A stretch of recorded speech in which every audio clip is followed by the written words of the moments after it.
Hola amigos del cuartelero, bienvenidos otro martes más a Multicanal Radio, nuestro programa sobre geoestrategia, geopolítica, temas belicoseros. Como sabéis, nos tenéis en directo en YouTube y en la emisora, en la radio, todos los martes a las 4 de la tarde y después los programas pues quedan grabados en iVoox, Spotify y también en YouTube y nos podéis seguir allí. Hoy vamos a hablar sobre Afganistán, porque en el próximo programa vamos a entrar en el final de la guerra de Afganistán, el final de la ocupación norteamericana y cómo ha quedado el país con los talibanes, y hoy vamos a dedicarnos a lo que fue la presencia soviética en Afganistán.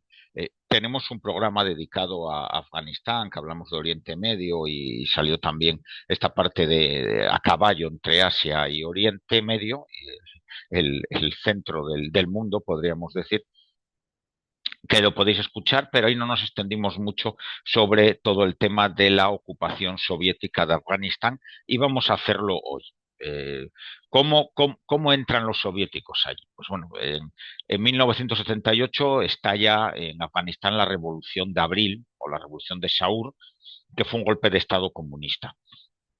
Y para desbancar a Mohamed Daoud Khan, que a su vez había en 1973 había derrocado al rey, ellos tenían un rey, Mohamed Zahir Shah, y gobernaba de manera dictatorial, enfrentándose incluso pues, a sus aliados, que eran el Partido Democrático Popular de Afganistán, que eran pues, un partido de índole comunista.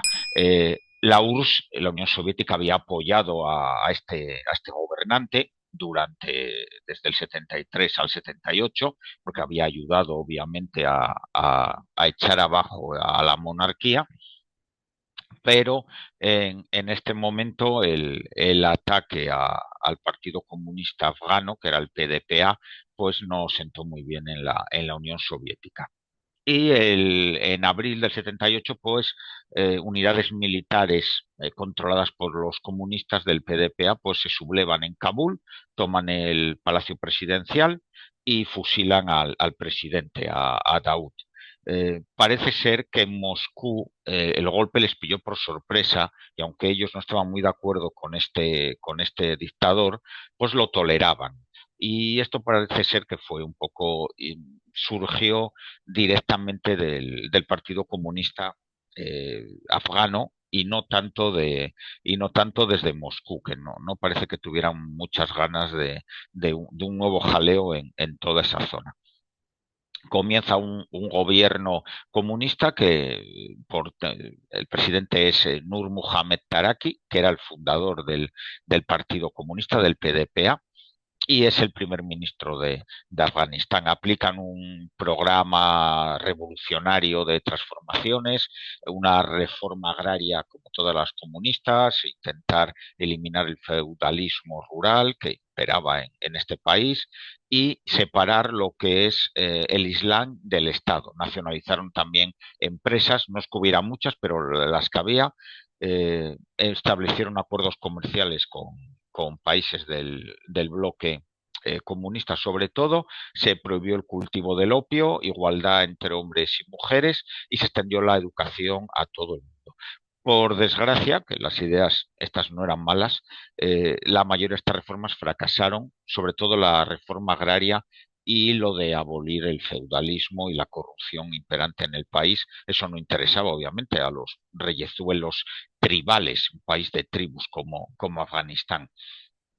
También aumenta la persecución a los enemigos del régimen comunista y detienen a unos 11.000 presos políticos. Llegan a tener 11.000 presos políticos, además de los presos comunes habituales que tenían pues, en el país, lo habitual. También aparecen en este momento, ya en el 78, pues aparecen focos de rebeldía, que son sobre todo los opositores, los antiguos apoyos del dictador, los terratenientes, los jefes tribales y los jefes religiosos. realmente se ponen son los grupos cuya poder pues es amenazado por los nuevos dirigentes de Afganistán.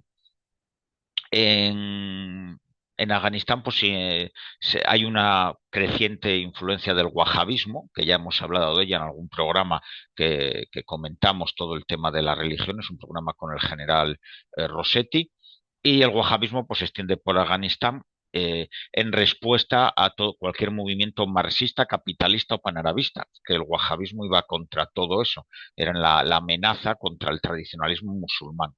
Los comunistas al final se encuentran en minoría en Afganistán y donde tienen algo de presencia es en las ciudades, pero están muy poco implantados en el medio rural, que es donde se concentra la mayoría de la población. En el 78 ya en Urestán comienzan las primeras revueltas. Hay un asesinato de 350 asesores soviéticos en el año 79 en la base aérea, bueno, en la zona, en la ciudad de Herat, que es donde había una gran presencia soviética, no tropas realmente de combate, sino asesores militares. Eh, en ese momento, pues esa base es atacada ya por la aviación soviética y tropas terrestres que se introducen en Afganistán para castigar había sido una sublevación militar en esa base, que es la que elimina a esos 350 soviéticos y sus familias. Los fundamentalistas, pues están en la zona y se refugian sobre todo en Peshawar, en Pakistán, están apoyados por el primer ministro pakistaní, que en esa época era Zulfikar Bhutto, la famosa familia Bhutto. Y desde ahí, pues, emprenden la lucha contra Daoud, que es el anterior presidente. Ya estaban, ellos ya se habían levantado contra el anterior presidente, el dictador, y seguían contra los comunistas, ahora mismo los de Taraki. Todos estos guerrilleros empiezan a ser apoyados sobre todo con chiitas iraníes y países como Estados Unidos, Egipto, Arabia Saudí, Emiratos Árabes y China. Son los principales proveedores de armas y de apoyo militar. Cuando el Shah de Persia ya los apoyaba, pero cuando llegan al poder Khomeini en Irán, pues todavía les apoya mucho más.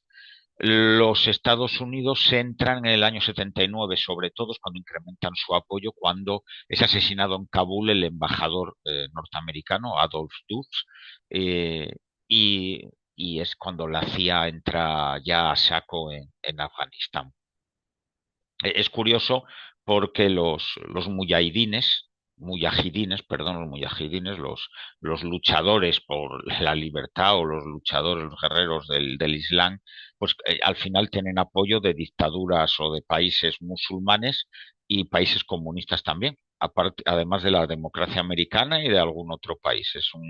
Es algo curioso, pero bueno, todos estaban con el tema de luchar contra los soviéticos, derrotar a los soviéticos y sus aliados dentro de lo que fue pues la Guerra Fría. El Politburó no quería una intervención directa en Afganistán cuando se van liando todas estas cosas, y Yuri Andropov, está escrito en esa época, Yuri Andropov era todavía el jefe del KGB y bueno, en una reunión quedó por escrito, y lo transcribo porque es interesante, decía, se debe tener muy en cuenta que qué causa se está respaldando y si desplegamos efectivos en Afganistán. No cabe duda que ahora mismo Afganistán no está preparado para resolver por medio del socialismo todos los problemas a los que se enfrenta. La economía está atrasada, la religión islámica predomina y prácticamente toda la población rural es analfabeta. No es una situación apta para la revolución. La Unión Soviética no debe intervenir con su propio armamento. Es del todo inadmisible. No podemos asumir ese riesgo. Eh, Eso es lo que dice Andropov. Yo creo que es un análisis bastante acertado de la situación en Afganistán en aquellos años, e incluso podríamos transponerlo a hoy en día. Y pensaban en la Unión Soviética que los comunistas afganos habían realizado las reformas demasiado rápido, con muy poco tacto, y claro, la oposición eran musulmanes, monoteístas, que odiaban a cualquier tipo de imposición que no fuera la religiosa y sobre todo que no fuera la suya, de su propia secta. El Partido Comunista también tiene, el Partido Comunista, el PDPA afgano, también tiene, se separa en dos facciones y comienzan a combatir entre ellos. Unos son más radicales, son comunistas más radicales y otros son más moderados. Al final eh, eh, llega el presidente, uno nuevo, Hafizullah Amin, como primer ministro. El presidente sigue siendo Taraki. Son más o menos enemigos y Taraki intenta asesinar a Amin. No lo consigue y al final ese primer ministro ordena detener y ejecutar a Taraki y lo matan, lo asesinan en el Palacio Presidencial en 1979. El gobierno en aquella época, es algo curioso que siguiera estos temas en aquella época, dijeron que había muerto de una enfermedad, que estaba muy enfermo, pero bueno, realmente había sido asesinado allí en el Palacio Presidencial. Taraki era amigo de Leónidas Brezhnev, que era el presidente de la Unión Soviética, y parece ser que esto conmocionó, la noticia de la muerte y el asesinato le conmocionó y es uno de los motivos por lo que la Unión Soviética se decide a intervenir en Afganistán en 1979. Eh, También ellos pensaban en la reunión donde se decide esto, sobre todo por el problema personal de esa disensión que hay dentro del Partido Comunista Afgano. También ellos ven un peligro, hablo del Politburó soviético, ven un peligro de un Afganistán en manos islamistas, ya que están cerca de Irán. Y si juntan la revolución del Shah, de Khomeini, perdón, y con islamistas también en Afganistán, pues la situación es peliaguda en la frontera sur de la Unión Soviética. Es un flanco débil y además pues están las reservas de uranio que tenía el sur de la Unión Soviética y el norte de Afganistán, que en esa época, pues con la Guerra Fría y el armamento nuclear era muy importante. Se dice que Brezhnev no estaba lúcido ya en esa época y los que realmente deciden lanzarse a la invasión o al control de Afganistán pues son Yustinov, Suslov y Andropov, que al final, el del KGB, que al final se une a la opción de la intervención militar. Amin, el que queda después de asesinar a Taraki, el comunista que manda en Afganistán, gira su política hacia Occidente y busca el apoyo de los Estados Unidos y de Pakistán, que es el socio, entre comillas, norteamericano en la zona. Eh, claro, eso ya no sienta nada bien en Moscú. En el 79 comienzan a llegar más asesores soviéticos a Kabul y se van agregando a las Fuerzas Armadas afganas. También llegan Spetsnaz, que van a estar destinados como la Guardia Presidencial afgana. O sea que los tienes dentro de casa, como quien dice.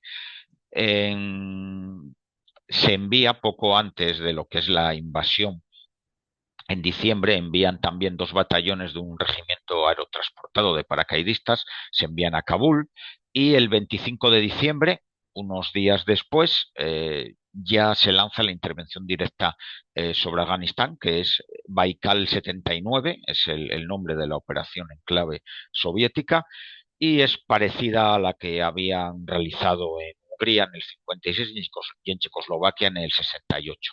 A las 4:30 de la tarde, las primeras tropas del Ejército Rojo pues atraviesan la frontera afgana en el río Amu Daria. Es un puente de pontones porque es una frontera que es un río de estos, pero no hay casi medio de traspasarlo y ponen un puente los zapadores y llega un batallón de reconocimiento 781, que es la primera unidad soviética que pisa suelo afgano, que es la 108, pertenece a la 108 División de Fusileros Motorizados, que era la división de infantería más grande que tenía el ejército soviético en aquella época. Era una unidad pues con los típicos que hoy en día lo vemos en Ucrania, los BTR, incluso los primeros BMP, más artillería, ingenieros, carros de combate, no muchos, pero bueno, también tenía y al mismo tiempo que entran por tierra, la 103 División Paracaidista aterriza en Bagrán, que es la gran base aérea que se encuentra cerca de Kabul,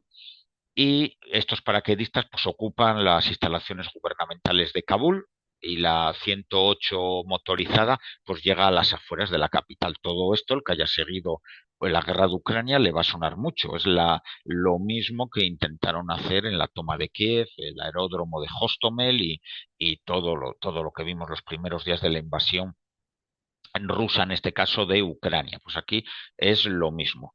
Hay un grupo de fuerzas especiales que son paracaidistas y Spetsnaz del KGB y de la inteligencia militar. Spetsnaz significa fuerzas especiales, realmente no es una unidad. Hay Spetsnaz del KGB, Spetsnaz del GRU que son del ejército y Spetsnaz de la policía y Spetsnaz de tal, significa fuerzas especiales. Los que actúan aquí son los del GRU y los del KGB que van directamente al Palacio Presidencial de Kabul y asesinan al presidente Amin, que ya lo habían intentado esa mañana, le habían intentado envenenar los guardaespaldas, pero sobrevivió. Y al final, pues bueno, le dispararon y lo eliminan por la tarde. La operación esta especial para tomar el palacio se llama Tormenta 333, Burya 333, obviamente se parece muchísimo también a lo que estaban desarrollando cuando en Ucrania eliminan a un grupo de Spetsnaz, de tropas especiales, creo con el contingente Alfa, que es como la fuerza Delta en el centro de Kiev, los eliminan que iban a asesinar o a tomar el palacio el palacio de Kiev, donde estaba Zelensky. Pues bueno, los soviéticos se hacen con el control de lo que es de lo que es la capital con los grupos de élite, el grupo Alfa y el grupo Zenit, que pertenecían al KGB, y 500 Spetsnaz del GRU, que son, el GRU es la inteligencia militar soviética que controlaba, digamos, a los boinas verdes del Ejército Rojo, eran controlados por el GRU, por la inteligencia, no dependían directamente del ejército, como yo que sé, en España las COES o en Estados Unidos, pues los boinas verdes, estos eran un poco independientes. Pues esta gente, los soviéticos tienen 20 muertos en estos combates y la Guardia Presidencial afgana que resistió el asalto tiene 350 fallecidos, que son también bastantes. Y ya a los días siguientes, pues los soviéticos van ocupando ya con unidades de fusileros motorizados que van llegando por la frontera, pues las principales ciudades. La base era de Shindad, ocupan Herat y en 15 días tienen ocupado pues todo Afganistán. Los soldados afganos pasan a estar bajo el control de los soviéticos, la mayoría de las veces sin ninguna resistencia. Lo que pasa que de los 90.000 soldados que tenía el ejército afgano, solo quedan 40.000 fieles a los soviéticos o al nuevo gobierno implantado por los soviéticos y 50.000 desertan. 50.000 soldados afganos desertan y se pasan, muchos se van a sus pueblos y otros se pasan a lo que sería la resistencia. Y con esta operación comienza lo que es la guerra afgano-soviética y que se extenderá pues 10 años. La Unión Soviética dice que comentó en aquella época que ellos habían actuado porque el gobierno afgano se lo había pedido por medio del Consejo Revolucionario, pero bueno, eso era, y ellos amparaban pues en un tratado de amistad que habían firmado en el año 78, el Tratado de Amistad y de Buena Vecindad y Cooperación, pero bueno, es la excusa y ya está. Nombran a un presidente que es Karmal, que es uno de los miembros más antiguos del Partido Comunista, un, un, un tipo bastante moderado, porque realmente la Unión Soviética no quería el comunismo a marchas aceleradas como habían hecho los anteriores, y ellos simplemente, los soviéticos, querían restablecer el orden, adiestrar a las fuerzas afganas y retirarse del país. Dejar el país obviamente controlado bajo su influencia, pero no estar ellos allí en una guerra. Estados Unidos encuentra la ocasión para luchar en una guerra interpuesta contra los soviéticos y aprovechan para apoyar a los disidentes, como ya hemos visto. Todas las fuerzas soviéticas que quedan allí, pues en general, al principio, pues son dos divisiones motorizadas, una división paracaidista y tropas de Spetsnaz. El país, pues, es un país con muy poco. Afganistán, las carreteras tenía 19.000 kilómetros de pistas forestales.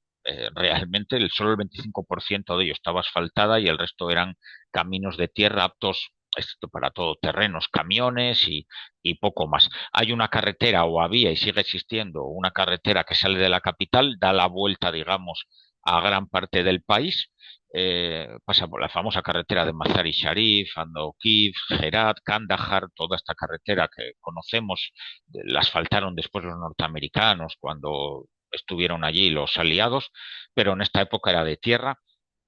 La población era un 17 millones de habitantes, un 85% de ellos residía en áreas rurales, un 10% estaba alfabetizado, el resto era analfabeto, un 99% de la población tenía creencias islámicas, son musulmanes, y de ellos el 80% eran sunitas y el otro 20% pues chiitas y de otras ramas minoritarias del Islam. El 85% del territorio afgano es montañoso y claro, todo esto no favorece el control del país, que pasa a estar al mando del mariscal Sokolov del 40 ejército soviético, pues con esas tres divisiones, dos motorizadas y una de paracaidistas, y irán llegando según eh, eh, se vayan desarrollando las operaciones, pues van llegando refuerzos que vienen, se van, bueno, pero realmente suelen tener cuatro divisiones como mucho en el país. ¿Quién forma resistencia afgana? Son tres fuerzas principales. Los muyahidines, que tienen motivaciones religiosas y políticas, los árabes, que son gente que va a venir a combatir a Afganistán, que tiene motivaciones religiosas, y después las tribus, que viven ya en el país, están allí, y bueno, al final se acaban llevando, hay veces que son aliados, otras veces se pelean entre ellos, se enfrentan entre ellos. Los árabes son los más peliagudos porque son los que se llevan mal con todos, pero bueno, más o menos son lo que conforma la resistencia. Los mujahidines se organizan en 1981, hasta ese momento no están, no forman un conjunto y forman lo que es la Unión Islámica de Mujahidines Afganos, que en 1982, un año después, ya se parte en dos, con dos facciones, una que agrupa tres grupos y otra que agrupa siete, no vamos a entrar en ellos. En el 85 se vuelven a reunificar y forman los siete de Peshawar y forman un partido islámico, pero bueno, se van desarrollando y al final acaban fundando pues un grupo más o menos, una amalgama que más o menos pues obedecen a un mando central entre los siete líderes de cada grupo. Pues un grupo es más radical, otro es de índole feudal medieval, otro está formado por antiguos funcionarios afganos y militares, otro es un frente islámico, otro es un frente de índole un poco más moderado. Pues, bueno, todos más o menos son fundamentalistas, pero bueno, los hay más moderados y menos. Ellos lo que quieren es establecer un Estado islámico regido por la Sharia en Afganistán. Pero solo en Afganistán. No quieren extenderse fuera de las fronteras de Afganistán. Es un Estado islámico para ellos. Ellos se organizan en comités islámicos, que son grupos de 30 personas, 30 soldados, que se dedican a intentar controlar a la población afgana, recaudando impuestos, coordinando acciones de subversión y atacando a las organizaciones del gobierno afgano y a los soviéticos que les apoyan. Esta gente se implantó con el terror en las aldeas sobre todo, con ejecuciones a los opositores que encontraban en los pueblecitos y siempre bajo una estricta observancia islámica. Este grupo llega a tener 5 centros de entrenamiento en China, 7 en Egipto, 11 en Irán y 78 bases de entrenamiento en Pakistán. Ellos tenían más o menos, adiestraban unos 2.000 combatientes mensuales. Llegan a tener más o menos a la vez unos 50.000, creo recordar. El principal apoyo a estos mujahidines es el servicio secreto pakistaní, el ISI, que son los que les facilitaban las armas de los proveedores secretos. que veremos que todas las armas, que Estados Unidos no daba armas directamente, ni Egipto, ni China, ni nadie, todo iba directamente a los pakistaníes y los pakistaníes repartían el armamento a los muyahidines. La segunda facción son los árabes. Los árabes es la siguiente facción más numerosa. Eh, es una historia, una respuesta solidaria con los hermanos musulmanes afganos que están siendo invadidos por una potencia extranjera de no creyentes, que son ateos, y eso ya sienta muy mal. Todos proceden de núcleos radicalizados islamistas, pues de diferentes países musulmanes y son impulsados en general por sus propios gobiernos y la CIA en algún caso para utilizar esos hombres contra la Unión Soviética, porque la CIA tiene más fácil captarlos o apoyarlos desde el extranjero que no los que están dentro de Afganistán, como los mujahidines. Eso, por desgracia, años después a esa oposición norteamericana pues nos traería a todo el mundo, pero ellos especialmente nos traería pues muchos problemas. Estos combatientes se buscan ellos la vida y forman sus propias unidades, llegan a Afganistán e intentan también integrarse con los mujahidines, pero suele haber bastantes roces con ellos porque tienen unas ideas diferentes sobre el islamismo y el futuro de Afganistán. Los árabes odian a Estados Unidos, pero los mujahidines, por ejemplo, no odiaban a los Estados Unidos porque sabían que reciben ayuda de ellos. Hay unos 25.000 combatientes árabes que luchan a lo largo de toda la guerra en Afganistán, entre ellos pues, los famosos que hemos hablado en otros programas, Bin Laden y toda la banda después que formaría el Daesh, el ISIS y todo eso, hemos hablado de todos ellos, pero en general suele haber unos 2.000 como mucho a la vez combatiendo en Afganistán. La mayoría vienen de Arabia Saudí, Argelia y Yemen. Y quien les apoya pues son fondos monetarios sauditas y estadounidenses. Ellos lo que quieren crear es un califato que va a aglutinar a todos los musulmanes del mundo bajo un único mando político religioso. Ya no tiene nada que ver con los mujahidines, que ellos solo quieren formar su propio país islámico, pero no quieren saber nada del resto del mundo. Estos no, estos quieren formar un mundo musulmán. Y la guerra santa es la yihad, pues es el medio de conseguirlo, y Afganistán pues será el origen del nuevo reino califal. Va a ser la primera capital de ese califato mundial que van a montar. Esto dará lugar a muchísimos problemas, incluso combates entre ellos y los mujahidines. Bin Laden llega aquí a Afganistán en el año 86 y él monta su propio grupo gracias a que él tiene dinero, la fortuna de su familia. Y el tercer grupo, el que es también importante, pero no tan conocido, son las tribus, los grupos tribales, que son el tercer eje de la resistencia afgana. Están más o menos a medio camino entre los árabes y los mujahidines en lo que es el radicalismo, y ellos se enfrentan a veces también entre ellos, entre tribus. Es el feudalismo afgano de toda la vida que no quiere ser controlado ni por los mujahidines ni por los islamistas árabes que han llegado al país, pero tampoco por los comunistas ni los comunistas afganos soviéticos, podríamos decir. También ellos reciben armas de Pakistán y son en general más moderados en el tema religioso. El más famoso pues es Masud, que mucha gente le conocerá, era el líder de las tribus tayicas y combatió sobre todo en el Valle del Panjshir. Fue la última resistencia que han tenido, incluso actualmente cuando hagamos el programa sobre el Afganistán más actual, pues es el último núcleo donde combatieron a los talibanes, que los talibanes son otra cosa que no está en esta guerra. No están los talibanes vienen después, pero hasta esta época son mujahidines, árabes radicales y las tribus. Masud es uno de ellos, pero hay muchos más.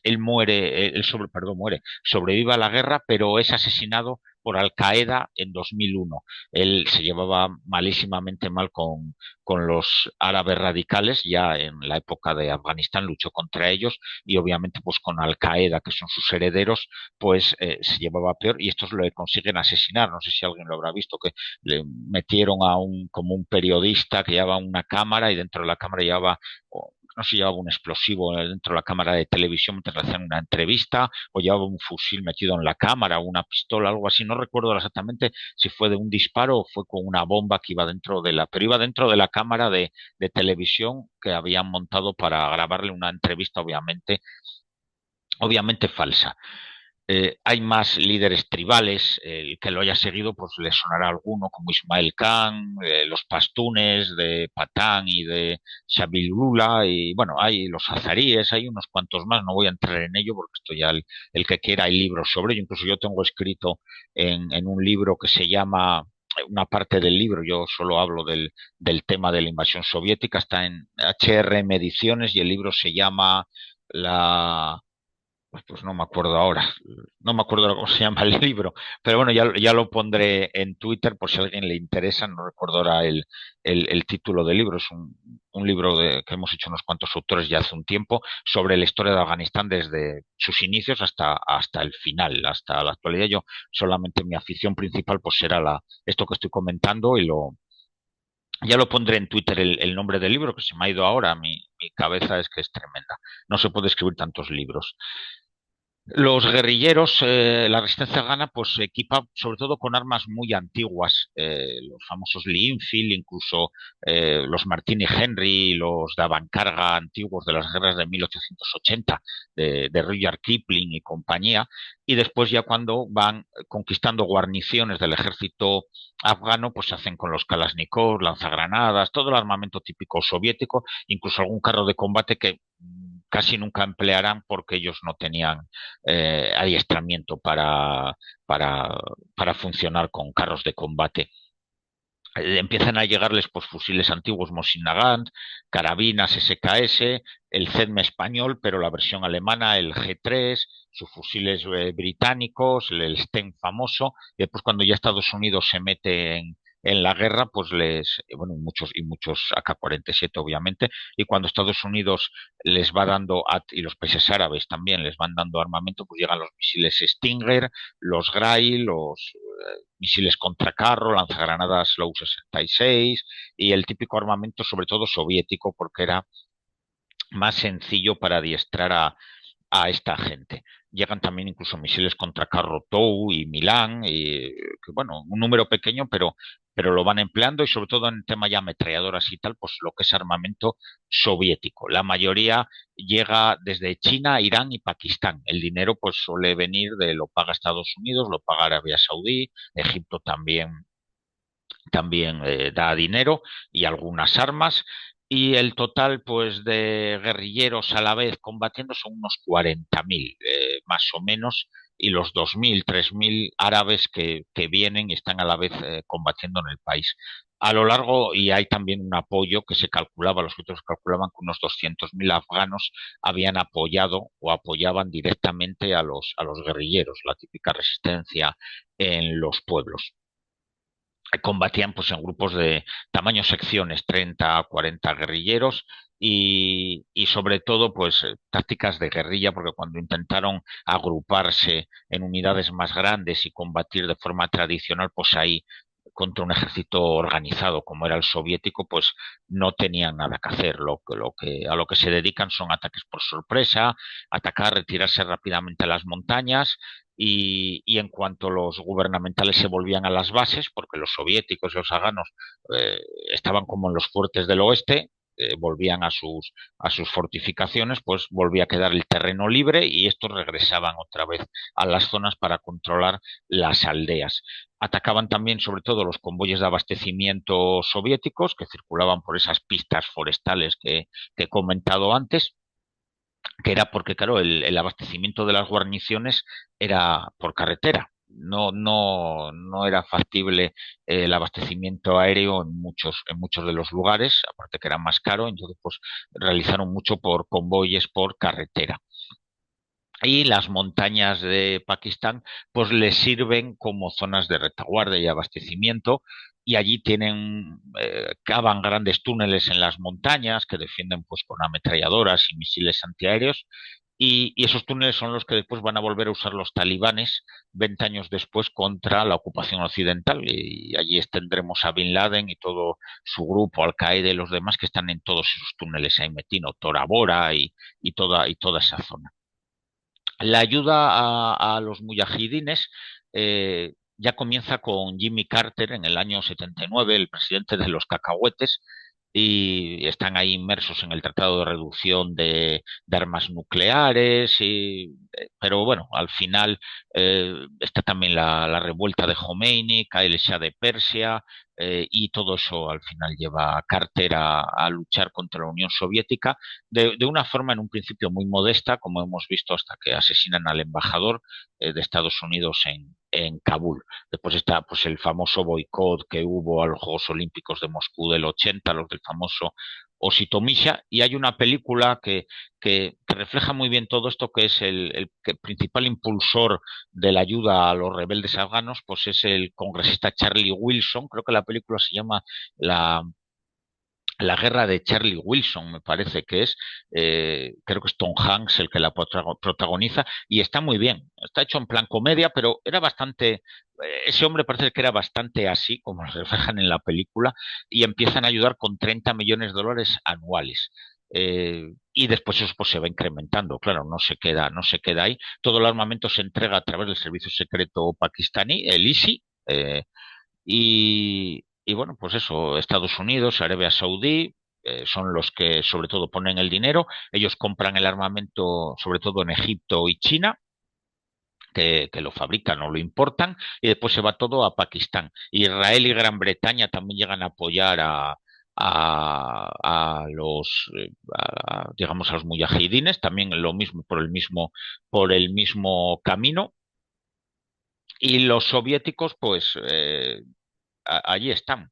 Los Estados Unidos interpretó que la Unión Soviética quería extenderse por todo el Oriente Medio y realmente, como hemos visto antes, los soviéticos no tenían esa intención, las cosas como son. Pero un bando no sabe lo que hace el otro en la guerra ni tiene acceso a las ideas de cada uno. Y entonces, pues aquí hubo como un pequeño malentendido que llevó a 10 años de guerra, en este caso a que Estados Unidos apoyara a los resistentes afganos. Obviamente Estados Unidos en este caso, para mis amigos los conspiranoicos, no tuvo nada que ver con el estallido de este conflicto. Eso sí, tuvo que ver con la intervención y el apoyo a los resistentes y posteriormente con la caída de la Unión Soviética, de la derrota de la Unión Soviética en Afganistán.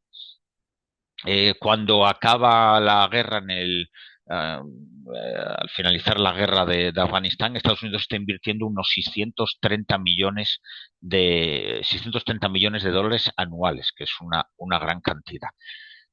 Vamos a ver los soviéticos que envían allí. No vamos a entrar en las operaciones militares y tal, sino solamente una visión general. Los soviéticos, pues el mando en Afganistán depende de un cuartel general que está en Turquestán, ya en la Unión Soviética, y el que manda a todas aquellas tropas, pues es un general de ejército. Es el tercer empleo más elevado en el escalafón soviético.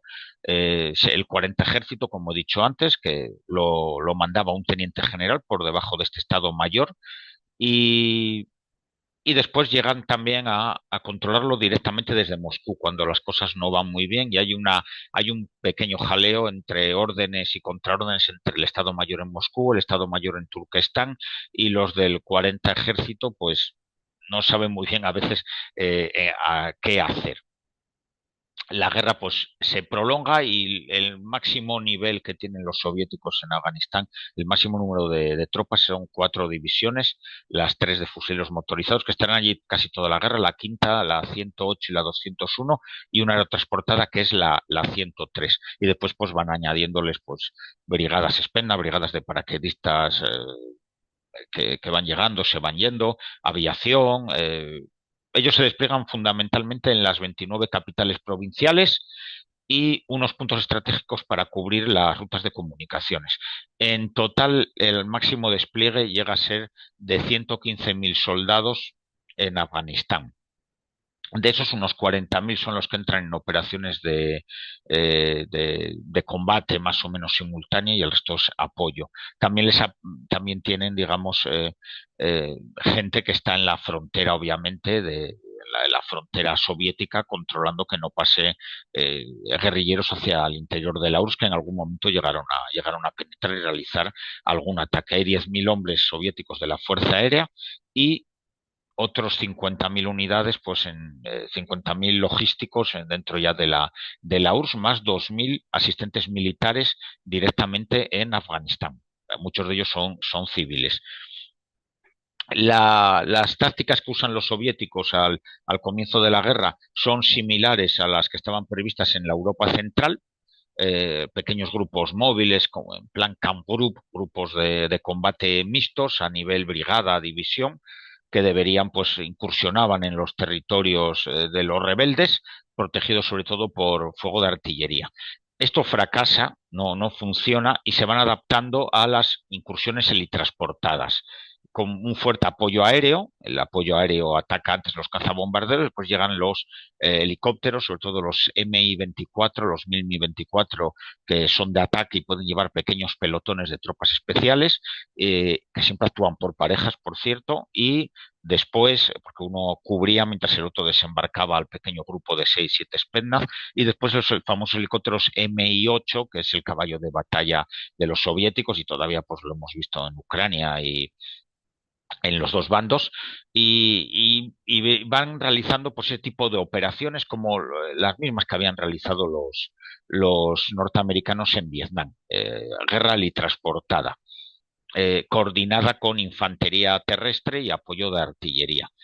Eh, en el terreno ellos tienen ocupados unos 900 puestos, aparte de las capitales hay 900 posiciones de entidad sección, de unos 30 soldados, que están solos en el mundo, son esos pequeños, están en carreteras, en cruces, en poblados, en alguna cota dominante, hay alguna que hay una película que es la compañía, creo que es la compañía 101, se llama la película, una película soviética que, bueno, es recomendable ver y es la vida en una posición de esas, o sea, en plan rodada por ellos, en plan muy heroico, pero bueno, es una compañía de paracaidistas que resistió, bueno, realmente una sección de paracaidistas que resistió allí los ataques de los rebeldes afganos. Todos esos lugares se bautizan zastavas, es como se llaman esas posiciones, y hay unos 20.000 soldados soviéticos que están anclados ahí permanentemente. Y los que realizan las operaciones de combate, pues suelen ser paracaidistas y Spetsnaz, que hacen realmente los soviéticos hacen una o dos operaciones de ofensivas al año. El resto del año simplemente ocupan el terreno y no salen de sus bases. Pequeñas operaciones, pero poco más. Realmente esas operaciones suelen ser tamaño de una división. Cogen una brigada de cada una de las divisiones que tienen y son las que realizan las operaciones. Realmente son operaciones de unos 14.000 soldados cada vez, más o menos.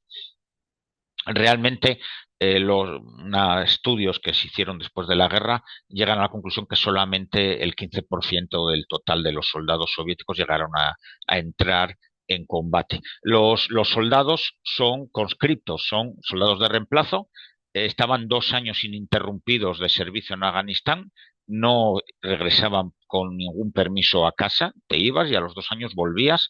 El entrenamiento era regulero, era más elevado entre los paracaidistas y más escaso entre los fusileros. Al comienzo de la guerra, los reclutas los mandaban a Afganistán con un periodo de instrucción de 6 semanas más o menos. Los que iban a unidades paracaidistas estaban 3 meses de instrucción. Era más tiempo. En esa época los mandos soviéticos, los suboficiales, por ejemplo, pues serían como actualmente, que los reclutaban podemos ya definirlo como chusqueros, los reclutaban entre los soldados más aptos después del entrenamiento, les mandaban un cursillo de 3 meses y después le volvían a mandar al mismo regimiento donde habían estado de soldados y allí se quedaban hasta 2 años y se licenciaban después con todos los demás. No eran muy profesionales, la calidad de un cabo y ni siquiera esa muchas veces, y es una de las causas principales, parece ser la falta de suboficiales en el ejército soviético de la derrota en Afganistán. Una más. Los oficiales, pues como ya hemos contado en otros programas, te venían de academias tradicionales con 4 o 5 años de estudios, pero se hacían cargo realmente de todo. El que era un jefe de sección, pues no tenía a nadie debajo. Los sargentos que tenía, pues eran tropa realmente y no podía delegar en ellos, y entonces los tenientes pues hacían cargo de todo, y los capitanes pues estaban bastante apretados de trabajo. También tienen grandes problemas con la logística, falta de entrenamiento, las novatadas tradicionales del ejército rojo. El 25% de las tropas estaban de baja, una sanidad también bastante pésima.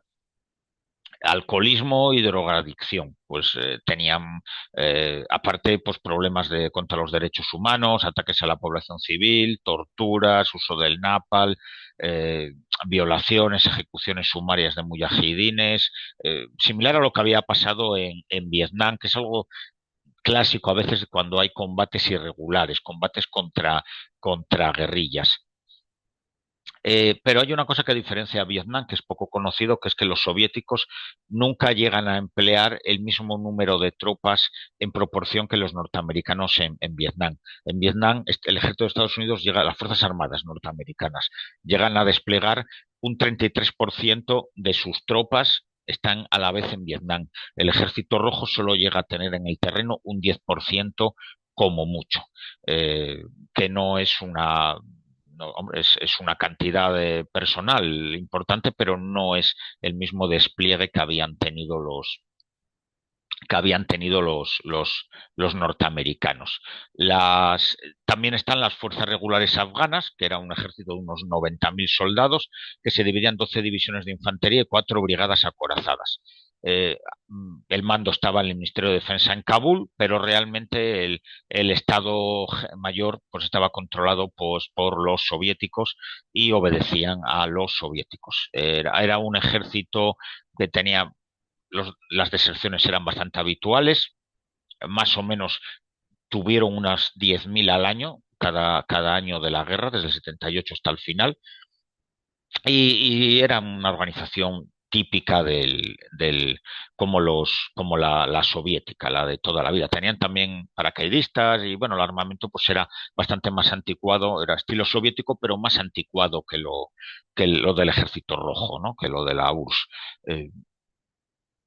También tenían, pues obviamente, policía y de servicios secretos similar al KGB, que eran más efectivos que el ejército normal, y una guardia de fronteras que debía controlar que no pasaran suministros por esas fronteras montañosas, pero bueno, realmente no funcionaba bueno, aparte eran aniquilados los rebeldes a todas esas unidades, pues las atacaban y eran pequeñas unidades y ahí tenían ventaja. La aviación era muy débil y sobre todo se apoyaban en lo que es el apoyo, perdón, el apoyo, se apoyaban en lo que es la Fuerza Aérea Soviética.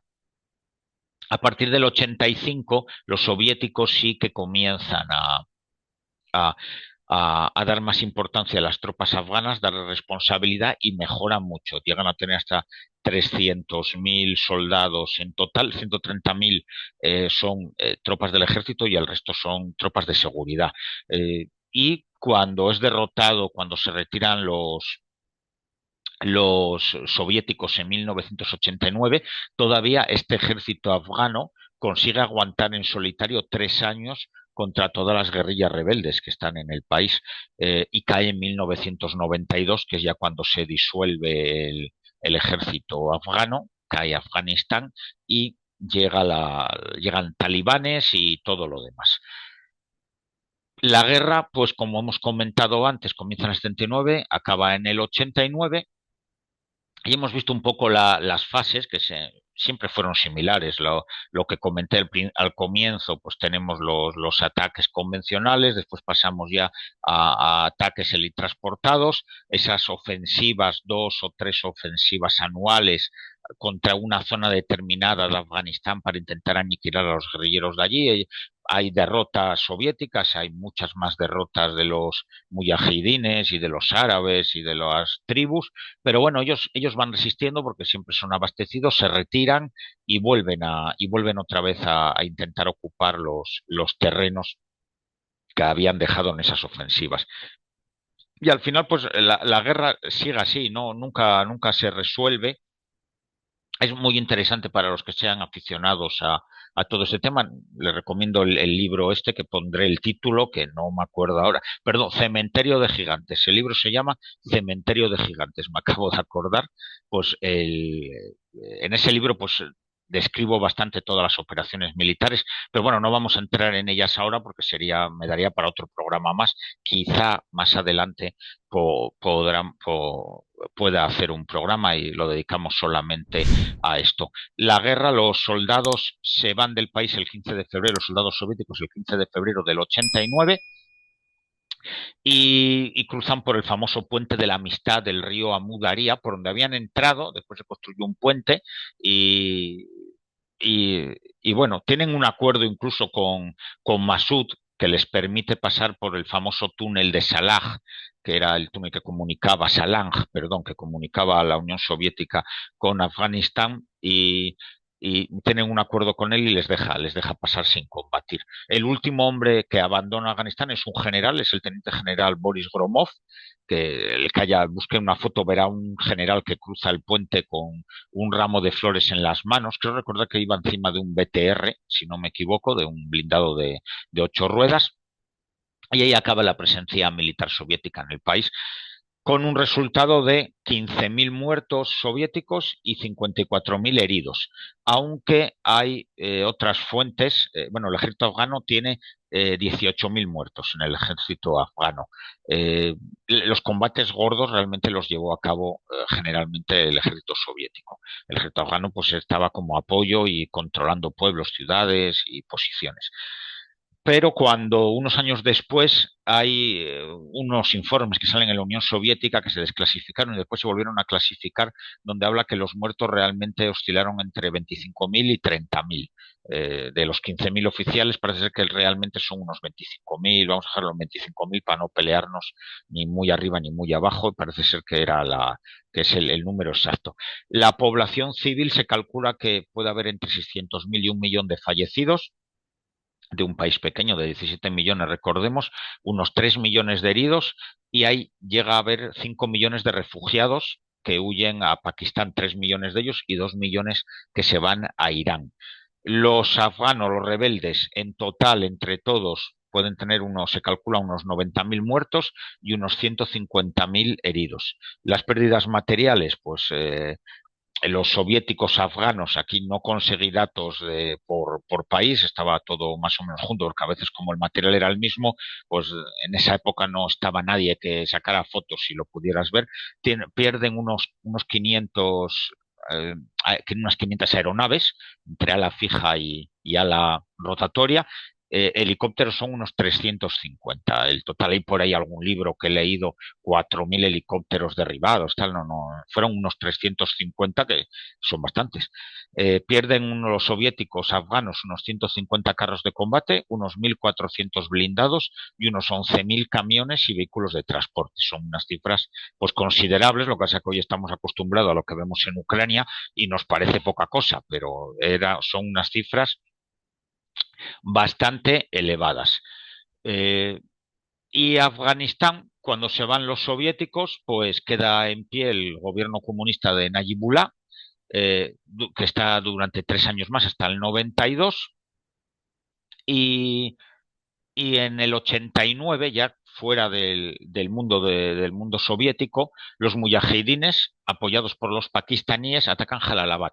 Y sorprendentemente aquí los afganos aguantan y consiguen derrotar a estos guerrilleros y al ejército pakistaní, que bueno, eran fuerzas especiales sobre todo, y no era el ejército al completo. Consiguen a Yibullah también eh, desbaratar un golpe de Estado de un general. Allí va a haber unos jaleos, el general Tanay, unos grandes jaleos, hay combates en Kabul y en Bagrán. y al final este general pues se va a Pakistán y se pasa también a los mujahidines. Eh, Afganistán se va deteriorando porque al final solo va conservando lo que son las ciudades, los pueblos vuelven al mundo tribal, los mujahidines se pelean también con los árabes radicales, que después acabarán formando Al Qaeda y al final, cuando se disuelve la Unión Soviética, en diciembre del 91, pues seguían siendo los que suministraban armas a los afganos, al ejército afgano, y entonces pues se corta. Eso al final la economía afgana se desmorona y llega a haber un golpe de Estado que encabeza el famoso general Dostum, que se había pasado a los rebeldes en el 92. Dostum se alía con Massoud, que es el del Valle del Panjshir, y con otro señor que era otro de los resistentes, que era Hemyakar, y al final toman todo el país, toman las ciudades principales, Mazar-i Sharif, Herat y Kandahar, y al final cae Kabul. El último bastión gubernamental, que es Quds, es atacado por cuatro grupos muyahidines y los pakistaníes. Ese valle había aguantado, esa ciudad había aguantado, está entre montañas, era un sitio horrible para estar destinado allí, había aguantado 11 años a los rebeldes y cayó en el 92. En este mismo año Najibullah se va y acaba el último gobierno comunista de Afganistán y es sustituido por un consejo islámico que preside Sigbatullah Mojaderi, que surge de un acuerdo entre las facciones rebeldes afganas que triunfan. Y ya a partir de ahí seguiremos con lo que es el Afganistán. En el próximo programa ya hablaremos del Afganistán, la intervención occidental en Afganistán y la retirada posterior en Afganistán, ya todo eso con el general Rossetti, que estará con nosotros. Pues muchas gracias amigos habernos acompañado en el cuartelero de hoy. Recordar escucharnos en directo en Multicanal Radio o en YouTube y que después nos tenéis en todas las plataformas habituales para recuperar el programa cuando queráis. Pues muchas gracias a todos y un saludo, amigos.